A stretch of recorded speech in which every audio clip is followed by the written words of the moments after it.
suis heureuse de recevoir aux journées parisiennes du groupe Laser à Paris les docteurs Barbara Hersan, chirurgien esthétique et plastique à Créteil, à l'hôpital Henri Mondor, qui est donc spécialisé en laser et particulièrement en laser vulvo-vaginal. Et le docteur Magali Dubois, qui est dermatologue à Sanary et aussi particulièrement spécialisé en laser et en laser de restauration vulvo-vaginale. Donc nous allons parler de restauration vulvo-vaginale. Et pour commencer, qu'entend-on particulièrement par restauration vulvo-vaginale ?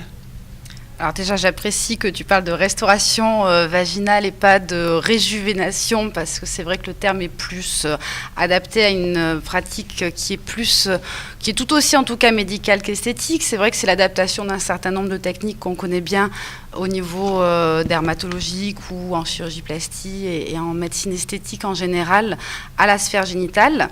Et c'est vrai que ça prend en compte beaucoup de problématiques finalement médicales, comme les problèmes de sécheresse, de douleur pendant les rapports, donc dyspareunie, éventuellement de fissures récidivantes, de cicatrices douloureuses liées à la ménopause, mais aussi on en parlera à d'autres problématiques.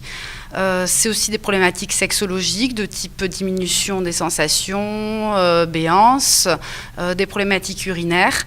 Et ça prend en compte aussi des problématiques esthétiques qui peuvent être, par exemple, des petites lèvres qui dépassent, qui peuvent être gênantes aussi, ou des grandes lèvres atrophiées.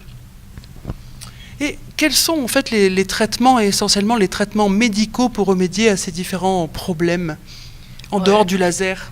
Alors, il y a beaucoup de traitements, évidemment. On a les inducteurs physiques, avec le laser, évidemment, qui a le plus de niveau de preuve pour le moment, la radiofréquence, les ultrasons focalisés, qui sont une belle perspective, mais malheureusement, il n'y a pas encore de marquage CE en France, mais dans les pays asiatiques, c'est couramment utilisé pour la restauration vulvo-vaginale.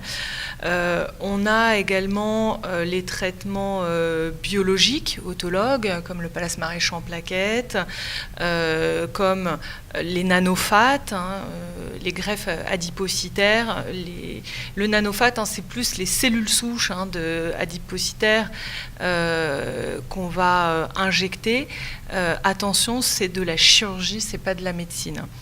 Après, nous avons aussi les techniques biologiques, chimiques, comme les acides hyaluroniques. Alors, il y a un acide hyaluronique français qui a l'autorisation dans la sphère vulvo-vaginale qu'on peut utiliser en complément, je pense, des traitements physiques.